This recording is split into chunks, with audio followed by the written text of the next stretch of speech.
할렐루야, 여러분 반갑습니다. 복된 주일입니다. 날씨가 더운데 여러분들 모두 건강 조심하시고요. 오늘은 오늘 오전에 드렸던 예배에 녹음이 되지 않아가지고 오후에 이 녹음을 다시 하고 있습니다. 그래서 혹시 여러분들 이 유튜브에 이 설교 말씀이 늦게 올라오는 날은요, 다른 날이 아니고 녹음이 잘 안 되었던 날이라고 이해하시면 될 것 같습니다. 때로는요, 이 기계 같은 것들도요, 이 영적인 것들이어서 때로는 그 악한 것들이 공격하기도 하고 안 되게 하기도 하고 또 여러 가지 잊게 해서 잘 되지 않는 경우가 많아서, 자, 그렇습니다. 저희 믿음의 사람들의 이 땅에서의 삶은 끊임없는 영적인 전쟁인 것 같습니다. 그런 의미에서 오늘 제가 여러분과 드리려고 하는 말씀이 저희들에게는 굉장히 중요한 말씀인데, 지난 지금 3, 4주 동안 계속해서 우리 하늘에 있는 우리 믿는 사람들이 가야 되는 교회의 이름이 장자들의 교회라는 말씀을 가지고 계속 그 장자들이 어떻게 준비될 수 있는가, 예배자만이 준비되어진 사람이라는 말씀을 계속 전하고 있습니다. 자, 그렇지요. 하나님도 이름을 굉장히 중요하게 여기셨기 때문에 하나님의 사람들을 선택하실 때마다 그 이름을 바꿔주시면서 축복하시는 장면을 우리가 성경에서 자주 볼 수 있지 않습니까? 그런 의미에서 우리 하나님은요, 성경에 나오는 하나님의 성품과 하나님의 이름을 이렇게 종합해 보면 거의 950여 가지, 어떻게 보느냐에 따라서 좀 차이가 있지만 949가지의 이름을 가지고 있는 사실이, 하나님은 참 이름을 중요하게 생각하신다는 것입니다. 자, 그런 의미에서 하나님께서 아무 의미 없이 우리 믿는 사람들이 모이는 그 하늘나라의 그 교회의 이름이 장자들의 교회라고 하셨던 그 의미를 확인해 보기 위해서 우리가 계속해서 장자가 어떤 사람들인지를 확인해 본 것이고요. 하나님은 지금 장자들 대신에 레위 지파를 선택해서 하나님의 뜻을 이루게 하시고 하나님의 성전을 섬기게 했던 것을 우리가 잘 알고 있습니다. 또 예수님 스스로 아무도 하지 않던 스스로 장자로 하나님께 드려진 사람 되어서 예수님께서 우리들이 따라야 할 모델을 정확하게 보여주신 것이지요. 자, 우리들은 더 이상 레위 지파가 될 필요는 없지요. 그러나 예수님을 따라서 우리도 함께 드려진 자 되면 그 사람이 바로 하나님이 기뻐하시는, 그리고 하나님이 찾으시는 장자가 될 수 있다는 것이고요. 이 장자는 레위 지파들처럼 예배자가 돼야만 하는 것이고요. 자, 그래서 이제 저희들이 예배가 어떤 것인가를 확인하기 위해서 안식 일부터 찾아보기 시작했습니다. 감사하게 성경에서 이야기하는 안식일에 무엇을 하는 날인지, 또 그날 우리가 무엇을 할 때에 그날이 거룩해지는지를 우리가 너무나 분명하게 배웠지 않습니까? 자, 이 모든 것들은요, 출애굽기부터 시작을 합니다. 안식일을 기억하여 그날을 거룩하게 하는데, 무엇을 거룩하게, 무엇을 기억하느냐? 하늘과 땅과 바다와 그 가운데 모든 것을 만드신 창조주 하나님을 기억하는 날. 그 창조주 하나님을 기억함으로 그날을 거룩하게 하는 날이라고 먼저 선포하고 있습니다. 여기에 그치지 않고 이제 출애굽 이후에 바로 무엇을 기억해야 되느냐? 이스라엘 백성들을 어떻게 하나님께서 애굽의 그 종살이의 신분에서 구원하여 내셨는지, 그 하나님의 구원의 손길, 구원자 하나님을 기억하는 날, 그래서 그날을 거룩하게 하는 날이 바로 안식일이었던 것이지요. 자, 이것이 이제 나라 잃고 자기 땅을 떠나서 바벨론에 포로로 가 있는 이스라엘 백성들에게 이번에 하나님은 정말 구체적으로 이렇게 이야기하십니다. 나는 너희가 무엇을 하고 있는지, 나는 너희가 포로로서 여기서 안식일을 제대로 지킬 수 없는 것을 알지만 너희가 이 일을 하든 어디에 있든 내가 너의 하나님 된 것을 기억해라. 그것을 기억함으로 이날은 거룩하게 된다고 말씀하시므로 우리 주일은 바로 하나님이 나의 하나님됨을 기억하려는 것이라는 사실을 우리가 또한 알았습니다. 자, 그런데 여기에서 하나님의 시간표는 그치지 않습니다. 하나님의 시간표는 다시 7년으로 넘어가고요. 그 7년이 7번 되는 49년, 50년으로 완성이 된다는 것을 말씀드렸습니다. 이것이 하나님의 시간표인 것이지요. 자, 그래서 안식년은 무엇하는 날이냐? 안식년은 바로 아무것도 하지 않는 해이고 하나님만을 바라보는 해인데, 그 안식년을 지키기 위해서는 우리가 그 안식년을 지킬 때의 횟수로는 3년 동안 모든 필요한 것을 공급해 주시는 공급자 하나님을 기억할 때만이 실천할 수 있는 하나님의 절기가 바로 안식년이라고 말씀드렸습니다. 이 안식년의 원리가 그대로 적용되면서, 그리고 거기에 덧붙여져서 하나님을 축하하고 감사했던 해가 바로 희년이었는데요. 그 희년은 어떤 해냐면 모든 것이 원주인에게 돌아가며 쉬는 해였습니다. 자, 그래서요, 하나님께서 너무나 분명하게 이스라엘, 너도 나의 것이고, 그리고 너희가 가진 너의 땅도 나의 것이라고 선포하심으로 하나님이 그들이 가진, 이스라엘 사람들이 가진 모든 것들, 이스라엘 사람들을 포함한 모든 것들이 다 하나님의 소유라고 선포하신 것이지요. 그래서 희년은 우리의 소유주 되신 하나님을 기억하는 해입니다. 그래서 이제 사람을 위한 안식일, 땅을 위한 안식년, 그리고 인간과 땅을 위한 희년을 통해서 하나님의 큰 그림이 함께 그려진 것이고요. 예배의 의미를 알기 위해서는 이 세 가지의 절기의 의미가 함께 경험되어지고 기억되어지고 그리고 실천되어질 때에 하나님께서 원하시는 거룩함이 이루어지는 것인 것을 우리가 함께 배웠습니다. 자, 그래서요, 저희가 지금 기억했던 그 하나님, 창조주 하나님, 구원자 하나님, 나의 하나님, 공급자 하나님, 소유주 하나님, 이 하나님이 실제적으로 기억되는 것이, 그리고 이것이 어떻게 설명되어질 수 있느냐가 신약에서 우리 사도 바울에 의해서 분명히 로마서 12장 1절에 가르쳐 줍니다. 이제 저희들은요, 이 구약에 나오는 이 말씀들이 이렇게 실천되어질 때에 그것이 다 기억되어지고 그날이 거룩하게 되는데, 그것이 바로 1절에 나와 있습니다. 형제들아, 내가 하나님의 모든 자비하심으로 너희를 권하노니 이는 너희 몸을 하나님이 기뻐하시는 거룩한 산 제사로 드리라. 이것이 너희가 드릴 영적 예배니라. 그렇습니다. 지금 거룩한 산 제사로 드리는 것, 이것이 우리가 드릴 영적 예배입니다. 이제 더 이상 저희들은요, 구약에서처럼 제물을 바쳐서 피를 얻는 필요가 없게 된 것이지요. 이 모든 것이 다 예수 그리스도를 통해서 영성화되었습니다. 그러나 그 본질은 하나도 바뀌지 않았습니다. 여전히 구약에서 하나님이 너무나 분명하게 말씀하신 창조주 하나님이, 구원자 하나님이, 나의 하나님이 기억되어질 때에 안식일은 거룩해집니다. 여기에 그치지 않고 공급자 하나님이 기억되어지는 그 안식년 또한 여기에 포함되어야만 하고요. 소유주 하나님이 기억되는 희년 또한 여기에 포함될 때에 완벽한 주일, 안식일의 개념이 확인될 수 있다고 저는 감히 여러분들에게 말씀드릴 수 있습니다. 그것이 한 단어로 사도 바울이 표현했습니다. 산제물. 자, 그래서 저희 믿는 사람들에게 산제물이 된다는 것, 주일날마다 예배 때마다 나와서 하나님 앞에 산제물이 된다는 것은요, 선택이 아닙니다. 이것은 must, 필수입니다. 우리는 지금 어떤 예배를 드리고 있습니까? 성전 뜰을 받고 성전의 의자만을 덮이고 데우고 가는 그런 예배는 아닙니까? 우리는 지금 어떤 자세로 예배를 드리고 있습니까? 우리의 예배는 하나님 보시기에 어떤 모습일까요?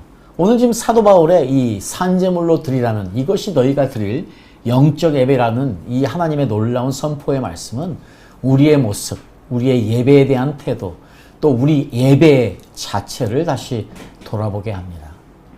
자, 그러면 우리가 이제 이 시간에는 산제물에 대한 조금 더 깊은 의미를 확인해 보는 시간을 가지려고 하는데, 여러분, 성경에는 산제물이 딱 두 사람이 기록되어 있습니다. 구약의 한 사람, 신약의 한 사람인데, 자, 구약에는 누가 있을까요? 그렇지요, 이삭이 있습니다. 자, 그러면 신약에는 누가 산제물로 하나님께 드려졌을까요? 그렇습니다. 여러분 잘 알고 있는 우리의 구원자 예수 그리스도, 그분이 산제물로 드려진 신약의 인물인 것이죠. 자, 그래서 저희들이 이번 이 시간에는요, 구약의 이삭에 대한 이야기를 좀 더 살펴보면서 산 제물이 예배와 어떤 연관성이 있는지, 그리고 아까 말씀드린 이 5가지의 하나님의 이름이 산 제물이 될 때에 어떻게 기억되어지는지를 한번 확인해 보려고 하는데요. 그래서 우리가 저희들이 창세기 22장 1절 말씀을 보도록 하겠습니다.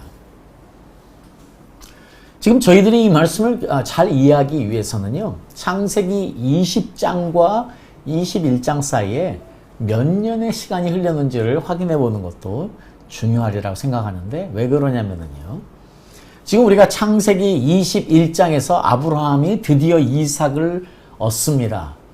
자, 그리고 나서 즉각적으로 창세기 22장이 시작되면서 이렇게 시작하네요. 그 일 후에. Sometime later. 우리가요, 한참 후인데 이게 얼마나 시간이 흘렀는지 모르겠습니다. 그런데요, 이것을 여러분들에게 확인시켜 드리기 위해서, 그러면 아브라함이 지금 이 하나님으로부터 이 말씀을 받을 때, 다시 말해서 이삭이 모리아산에서 드려지는 그때에 이삭의 나이가 몇 살이었을까 하면 이 모든 것이 다 풀리게 돼 있지요.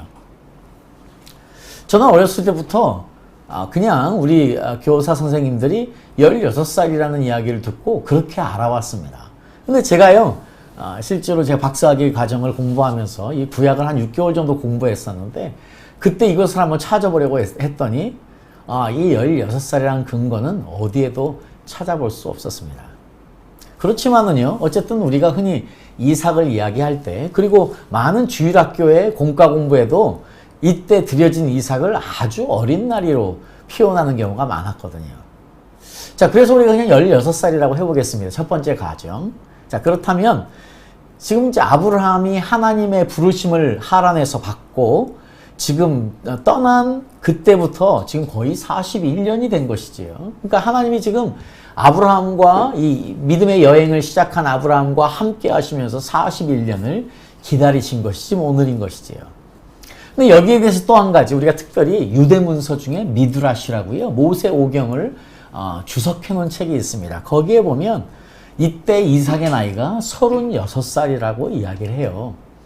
근데 이거는 나름 또 근거가 있습니다. 왜냐하면 저희 정경에는 이 이야기가 나와 있지 않지만 실제로 이삭을 드린 창세기 22장 1절 후에 바로 즉각적으로요, 어떤 이야기가 지금 연결이 되냐면 사라가 죽었다는 이야기가 즉각적으로 나옵니다. 그런데 우리 미드라시에 보면은 사라가 이제 아침에 일어났습니다. 그리고 항상 그랬던 것처럼 자기 사랑하는 아들 이삭의 텐트에 찾아갔는데 아들이 없는 거예요. 그래서 혹시나 아빠와 함께 있나? 그래서 아버지 아브라함의 텐트도 보니까 아버지도 없어진 거예요. 자, 그래서요, 이 사라가 여성의 직감 아니면 어머니의 직감으로 바로 그 잠옷바람으로 아들을 찾아 나서서 사막을 3일 동안 헤매다가 돌아와서 죽었다는 기록이 미드라시에는 있습니다. 자, 우리 정경에는 나오지 않으니까요, 그냥 여러분 참고하시라고 말씀드립니다. 그러나 아까 말씀드린 대로 사라의 죽음이 이삭의 드려짐의 사건과 즉각적으로 연관되어서 바로 나오는 걸 생각해 보면 나름 일리가 있을 것 같습니다. 자, 그렇습니다. 어쨌든 지금 상당한 시간이 흐른 것이지요. 상당한 시간이 흐르고 하나님이 지금 아브라함을 시험하시려고,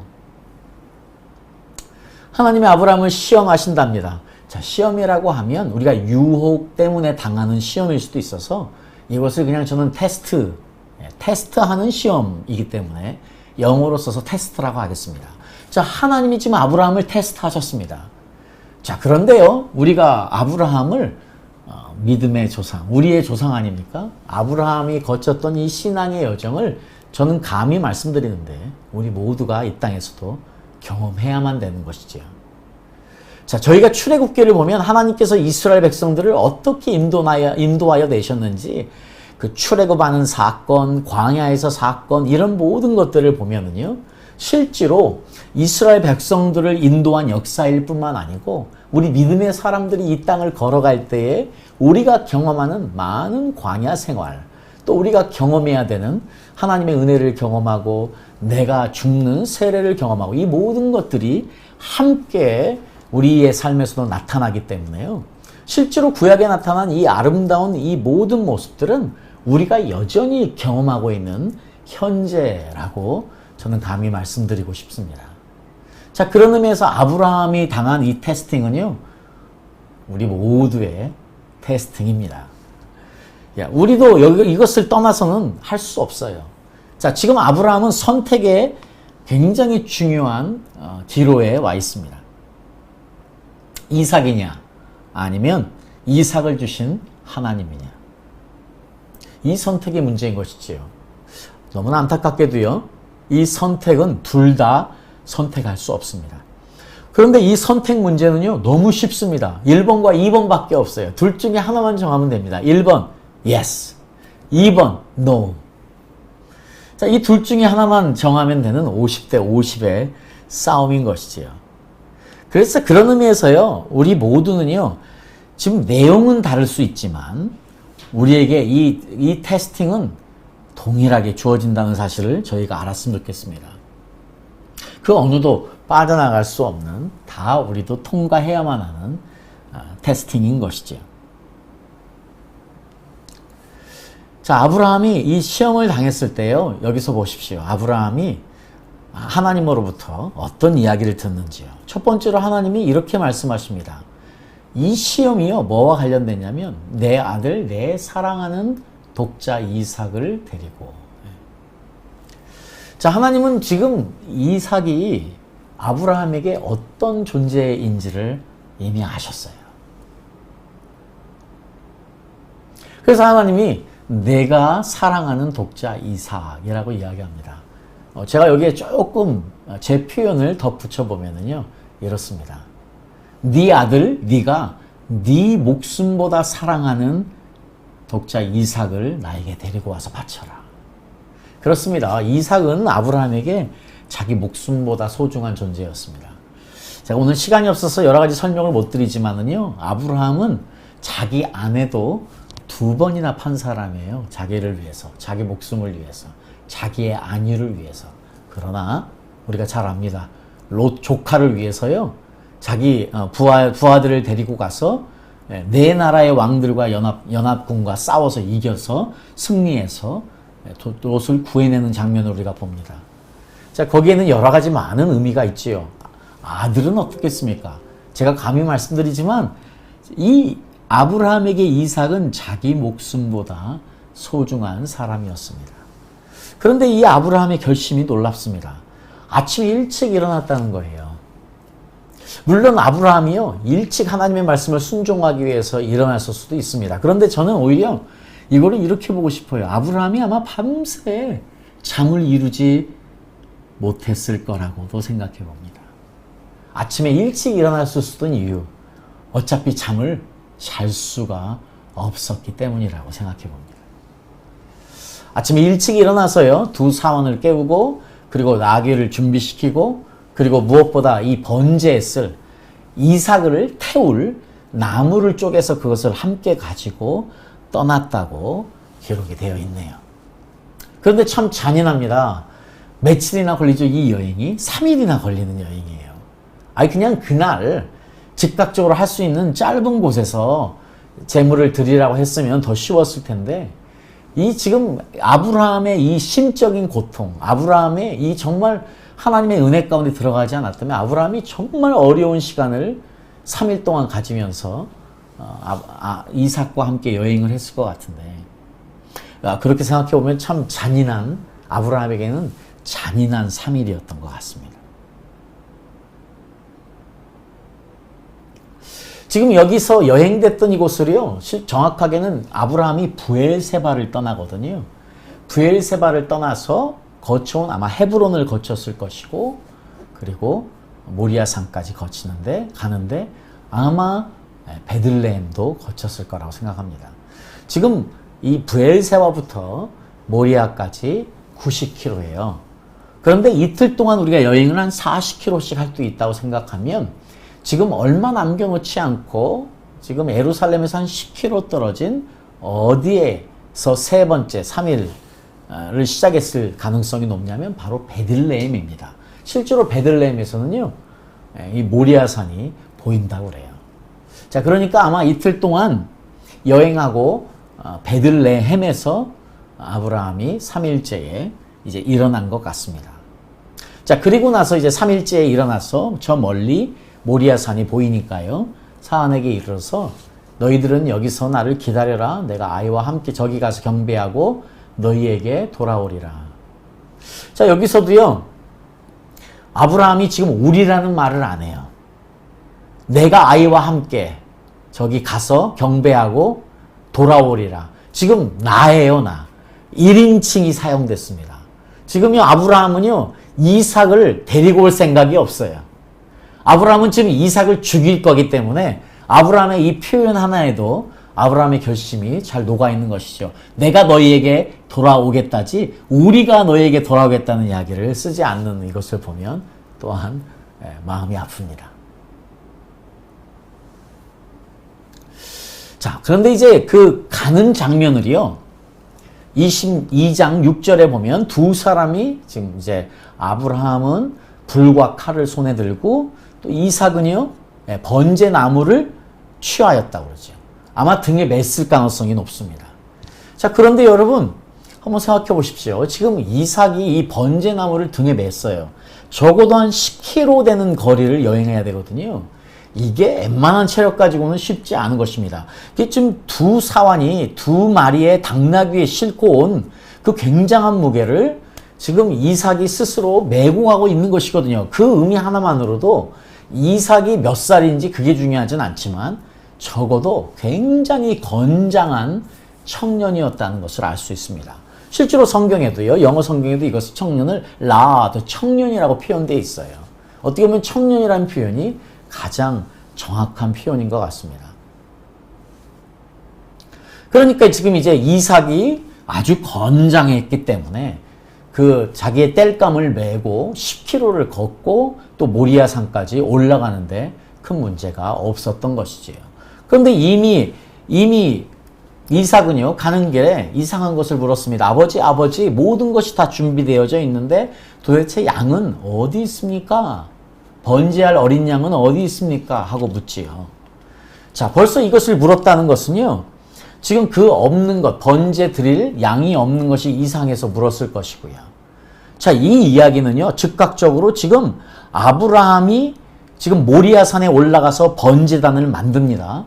그리고 나서 그 이삭을 결박해서 단 위에 놓았다고 이야기하고 있습니다.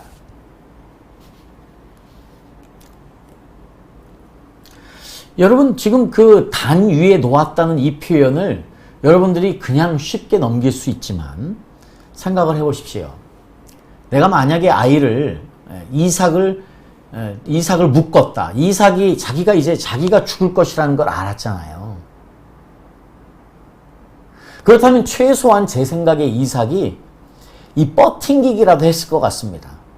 왜냐하면 살려는 최소한의 움직임을 보였을 것 같은데, 그래서 제가 실질적으로요, 이것을 설명하기 위해서 조금 건장한 청년을 불러서 묶어놓고 실제로 들어보려고 합니다. 들어서 단 위에 올려보려고 합니다. 여러분, 지금 사람 하나를 태우는 것이기 때문에요, 단의 높이가 상당히 있어야 합니다. 적어도 한 1m는 되지 않을까? 여러분 혹시 그 TV나 이런 데서 고대 영화들 있을 때 사람을 태우는, 아니면 죽은 사람을 태우는 그런 장면들을 볼 때 그 높이가 상당히 있지 않습니까? 왜냐하면 그 정도는 돼야 탈 수 있기 때문이지요. 그러니까 적어도 아주 낮은 단이 아니었을 거라는 것이지요. 그렇다면 그것이요, 이삭의 동의 없이는 절대로 눕힐 수 없는 일이었다는 것을 저는 보여주기 위해서 건장한 청년을 세워놓고 묶어놓고 제가 한번 억지로라도 그 사람을 이동시켜 보려고 하는데요, 그냥 뻗팅기기만 해도 절대 움직여지지 않습니다. 자, 그때 이삭은 이미 건장한 청년이었습니다. 아브라함도 물론 이제 건강했다고는 하지만 그래도 여전히 100살이 넘은, 136살이 될지 120살이 될지 그건 잘 모르지만 여전히 상당히 나이가 든 사람이었기 때문에 그것은 이삭의 동의 없이는 불가능한 일인 것이지요. 자, 지금 아브라함이요, 지금 이 중대한 결단을 하는 순간이 바로 바로 이 이삭을 드리는 이때인 것이지요. 우리에게도 가장 귀한 것을 드려야 되는 때가 옵니다. 아브라함에게 지금 하나님께서 가장 목숨보다 소중한 이삭을 바치라고 한 것처럼요. 우리에게도 지금 하나님이 원하시는 가장 귀한 것을 바치라고 하실 때가 올 것입니다. 그러면 제가 여러분들에게 묻고 싶습니다. 여러분은 하나님을 신뢰함으로 그분을 최우선순위에 두고 있습니까? 여러분이 가진 가장 귀한 것을 기꺼이 주님 앞에 드릴 준비가 되어 있습니까? 하나님을 진정으로 경외함으로 여러분들은 다른 것들을 두려워하지 않습니까? 그리고 하나님 말씀에 순종하는 것을 가장 가치 있는 것으로 생각하고 있습니까? 지금 이렇게 결단하여서 즉각적으로 순종하고 즉각적으로 이삭을 단에 올려서 죽이려고 하는 이 아브라함의 모습은 우리에게 너무나 중요한 메시지를 던져주고 있는 것 같습니다. 여러분, 지금 이 모리아산의 이 사건이 한 번으로 끝나는 사건이 아니라는 것입니다. 우리에게는요. 지금 이 모리아산의 사건은 저희들에게 매 주일마다 있어져야 되는 사건인 것이지요. 자, 우리가 흔히 이제 이 사건을 바라볼 때 자기의 가장 귀한 것을 드린 아브라함만을 우리 주로 포커스합니다. 그런데 우리가 사실은요, 이 일이 진행될 때 그 무엇보다 중요한 이삭의 동의 없이는 할 수 없는 일이었기 때문에 이삭이 어떻게 동의해서 이게 이루어졌는가를 설명드리려고 아까 여러분들에게 간단하게 이삭의 어떤 건장한 사람이었고 또 이삭의 동의 없이 절대 단위에 올릴 수 없다는 것을 말씀드린 것이지요. 이 사건을요, 우리 요세푸스는요, 요세푸스는 누구냐면 유대 출신으로 갈릴리의 장군으로 있던 사람입니다. 이분이 왜 중요하냐면요, 이분이 있을 때 예수님이 있었기 때문에 이분은 예수님에 대한 이야기를 알고 있던 사람이고 실제로 역사서에 예수님의 이름을 기록하고 있기 때문에 역사적인 사료로 요세푸스는 너무 중요한 사람입니다. 이 요세푸스가요, 유대 고대사라는 책을 썼는데 이 시저의 명을 받아서 로마에 끌려갔을 때 시저의 명을 받아서 쓴 것이 유대 고대사와 유대 전쟁사입니다. 그 유대 고대사 1권 13장에 보면 아브라함의 적자 이삭에 대해서 이렇게 이야기하고 있습니다. 지금 아브라함이 이삭에게 이야기하고 있는 장면입니다. 이것은요, 아마 그 당시에 그 랍비들도 아마 이런 이해를 가지고 가르쳤을 것임이 분명합니다. 자, 이 이야기를 한번 읽어보겠습니다. 지금 아브라함이 아들 이삭에게 어떤 이야기를 하면서 지금 이삭이 산제물로 드려지기를 원하는지요. 한번 읽어보도록 하겠습니다.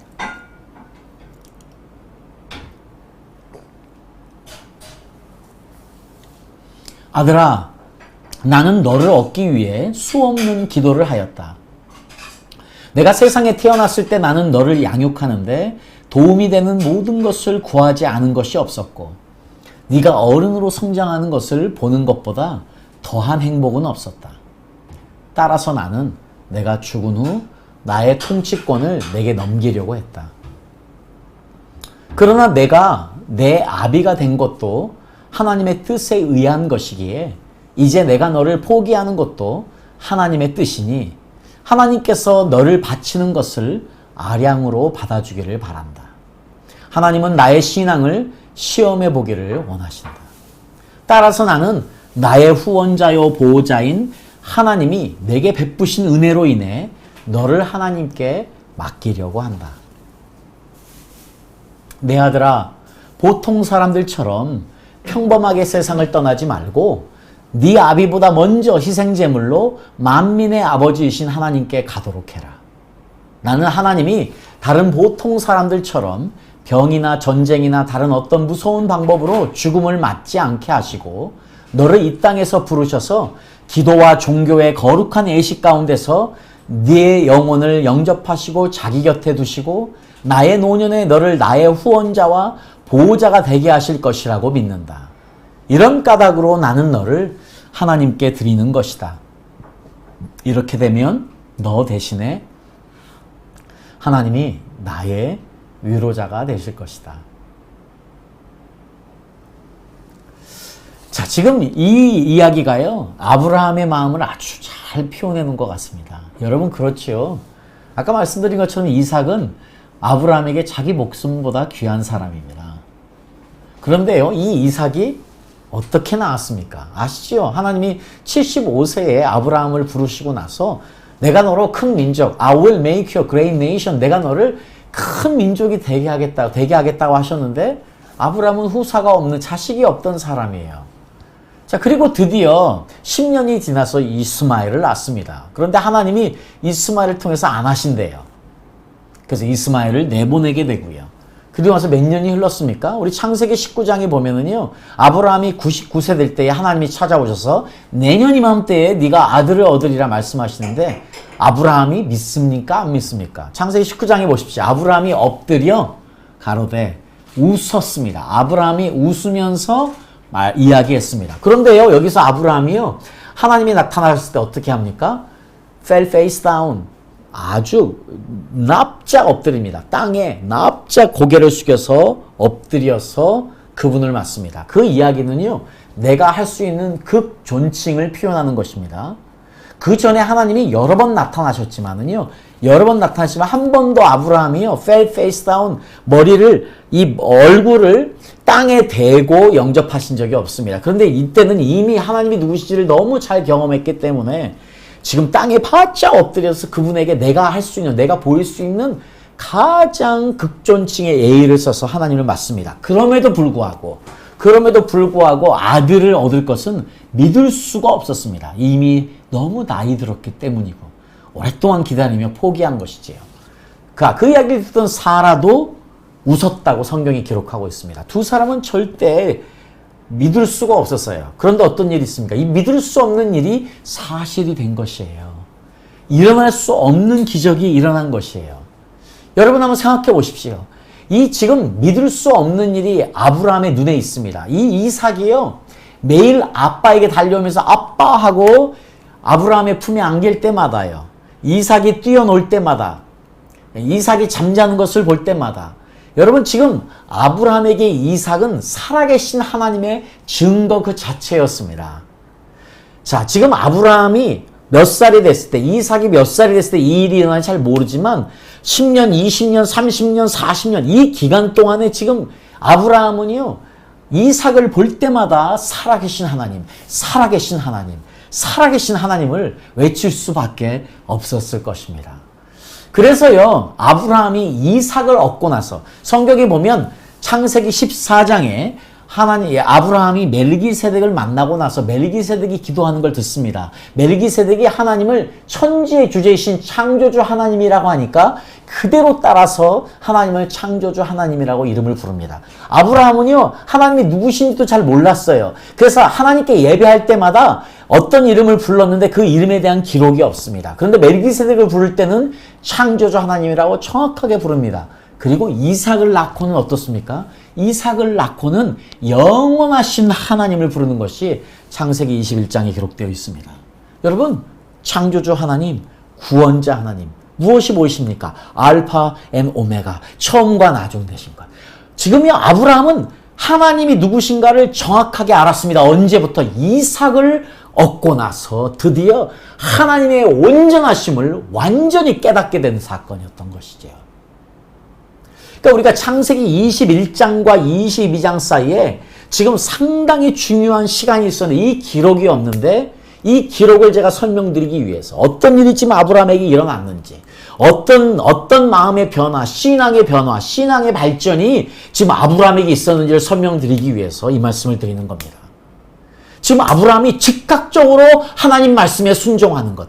지금 아브라함의 고백에도 나오지요. 너는 하나님이 주신 것이야. 너는 완전히 기적의 사나이야.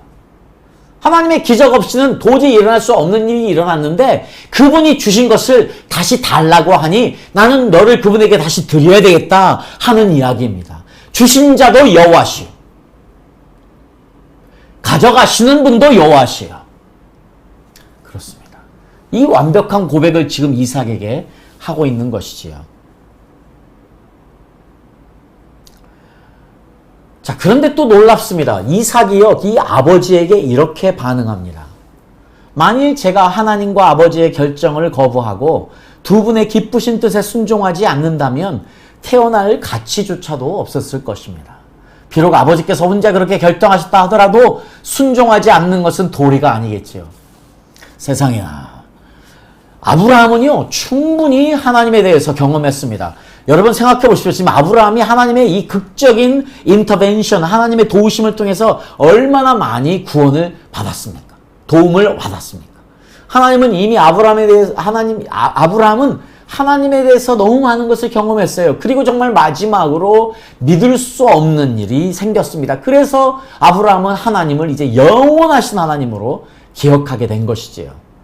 그러니까 아브라함이요, 이삭을 바치는 것은 너무 당연한 일이었을 것이에요. 그러나 이삭은 하나님에 대한 경험이 어디서부터밖에 없었습니까?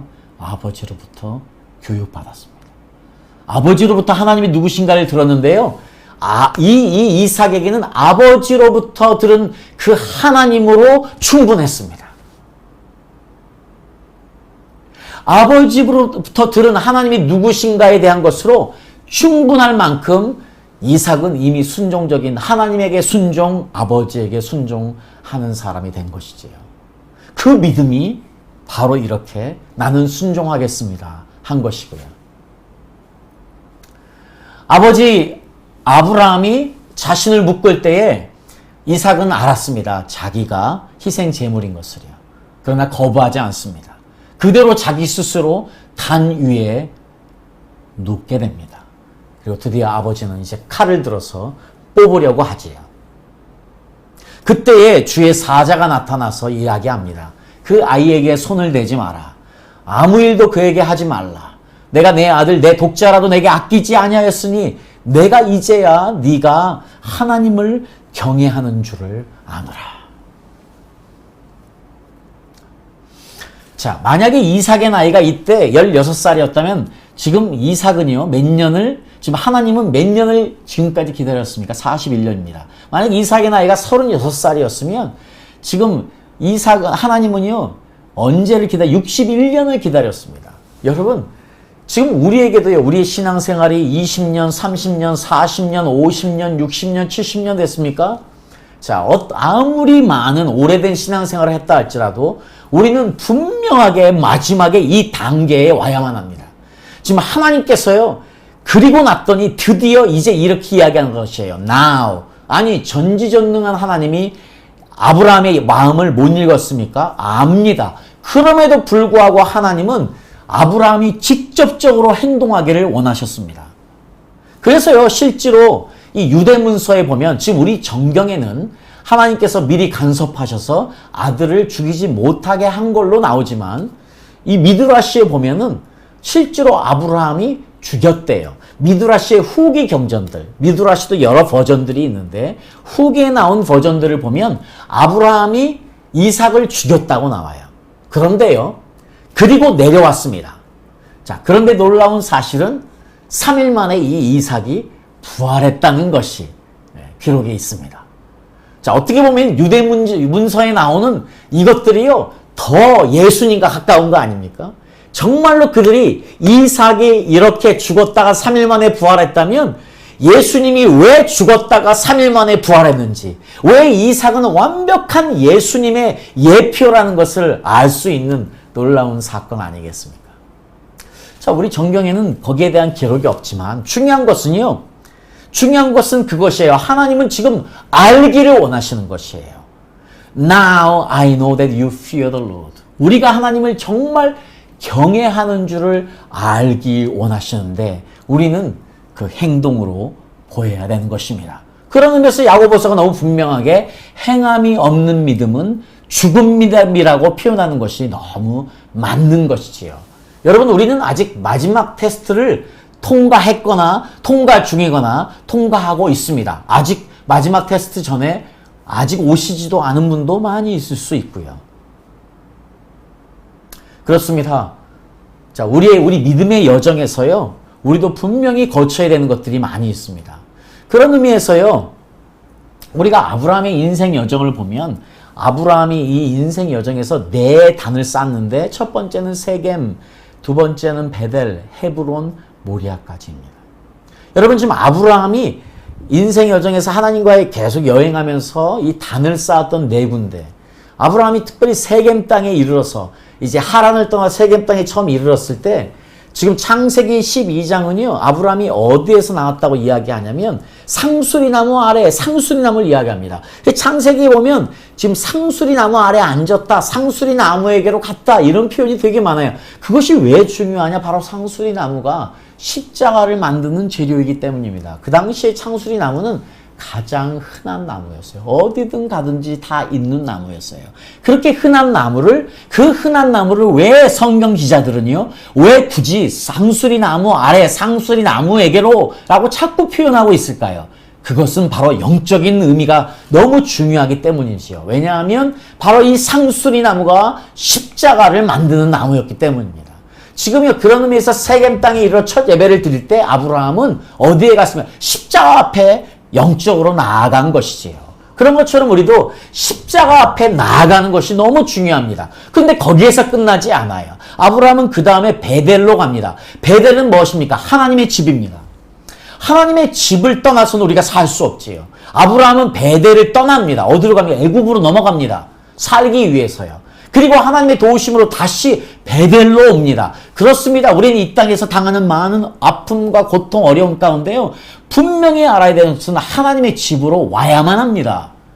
십자가 앞에 나오는 것, 하나님의 집에 오는 것, 이것으로만 되는 것은 아닙니다. 아브라함은 다시 헤브론에 갑니다. 그리고 헤브론에서 예배를 드리는데, 헤브론이라는 뜻은 하나님과의 친밀한 교제, 친구 맺기입니다. 하나님과 친구 맺는 것이에요. 하나님과 깊이 있는 교제와 나눔을 갖는 것입니다. 그것이 우리를 성장시키는 것이지요. 예배 나오는 것으로 끝나면 절대 안 됩니다. 십자가 밑에 나와서 그냥 구원받아서 하고 끝나면 안 됩니다. 더 중요한 것은 하나님과 깊이 있는 만남을 갖는 것이지요. 근데 여러분, 여기에 끝나지 않습니다. 하나님은 그때를 기다렸습니다. 언제를 기다립니까? 모리아 산에 오르는 아브라함과 이삭을 기다린 것이지요. 여러분, 지금 아브라함의 모든 여행의 시작, 아브라함의 인생의 끝, 아브라함의 인생의 완성, 신앙의 완성이 어디에서 이루어집니까? 모리아 산에서 이루어집니다. 이것이 예배입니다. 여러분, 지금 우리는요, 지금 이 아브라함처럼 이삭처럼 거기로 나아가야만 하는 것이에요.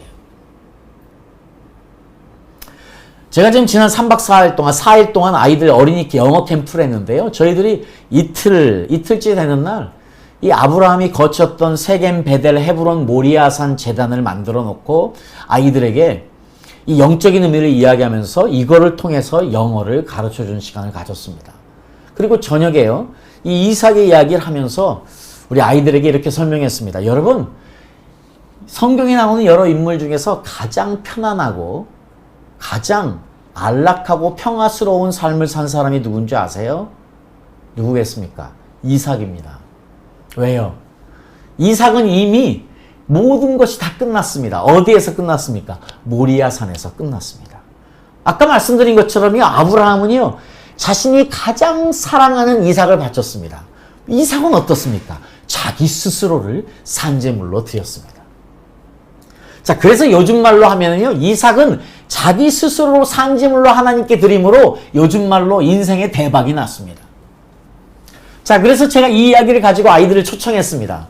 이렇게 설명하고, 여러분도, 우리도 다 이삭처럼 되면 우리 인생도 대박 나는 거예요. 자, 누가 우리 이삭처럼 나도 하나님께 드려지겠습니다, 나를 받아주십시오 하고 하나님께 나와서 이삭처럼 드리기 원하는 사람, 그래서 인생에 대박나게 원하는 사람 다 나오세요 했더니 50명의 아이들 중에서 40여 명이 손을 들고 나왔습니다. 사실이요, 그 아이들이 그 당시에 성령의 강력한 역사 가운데 믿음의 고백을 정말로 하려고 나왔고요. 앞에서 두 손 번쩍 들고 함께 기도하면서 하나님께 스스로를 이삭처럼 드리는 아름다운 시간을 저희가 가졌었습니다. 여러분, 그렇습니다. 지금요, 저희들을 매 주일마다 예배가 바로 이 현장인 것이에요. 아브라함이요, 지금 모리아산에서 창조주 하나님, 구원자 하나님, 나의 하나님, 공급자 하나님, 지금 소유자 하나님을 완전히 고백하며 드리는 장면이 모리아산의 장면인 것이지요. 구약에서 이야기하는 어떻게 그날이 거룩하게 될 것인가 기억되어야 될 하나님을 아브라함은 잘 알고 있었습니다. 그 하나님을 고백하며 이삭을 드린 사건. 자, 이삭은 이 아버지로부터 들은 하나님에 대해서 그대로 고백하며 스스로를 바쳐버리는, 스스로를 예수님처럼 드린, 스스로를 장자로 하나님께 드린 이삭이 되었던 것입니다. 이것이 축복인 것이지요. 그래서요, 이삭의 하나님은요, 이삭의 하나님은 이름이 조금 틀립니다. 물론 이스라엘 백성들이 자신들의 하나님을 이야기할 때 아브라함의 하나님, 이삭의 하나님, 또 야곱의 하나님이라고도 이야기합니다. 그런데요, 창세기 31장 42절에 보니까요, 이렇게 고백되어 있습니다. 우리 아버지의 하나님, 아브라함의 하나님, 곧 이삭에 경외하는 이가 나와 함께 계시지 아니하셨다면. 지금 너무나 분명하게 창세기 31장은 이삭의 하나님을요, 어떻게 표현하고 있습니까? 이삭에 경외하는 이. The God of Abraham, the God of Jacob. 그런데 이삭은요, the fear of Isaac. 하나님의 경외하심입니다. 하나님이 지금요, 아브라함이 하나님을 경외하는 것을 보시기 위해서 지금 기다렸던 그 현장이 모리아산입니다. 그런데 이미 스스로를 드린 이삭의 하나님의 이름이 이삭의 경외함입니다. 오늘 저희들은 저희 아이들을요, 이삭처럼 하나님께 드려야 되는 것. 그것이 우리가 할 수 있는, 자녀들을 축복할 수 있는 최선의 것임을 믿습니다. 여러분, 이삭처럼 우리 자녀들을 하나님께 드리십시오. 그리고 하나님이 책임지게 하십시오. 하나님 손에 올려드리십시오. 그리고 하나님이 우리 자녀들의 소유주이시고 보호자이심을 선포하십시오.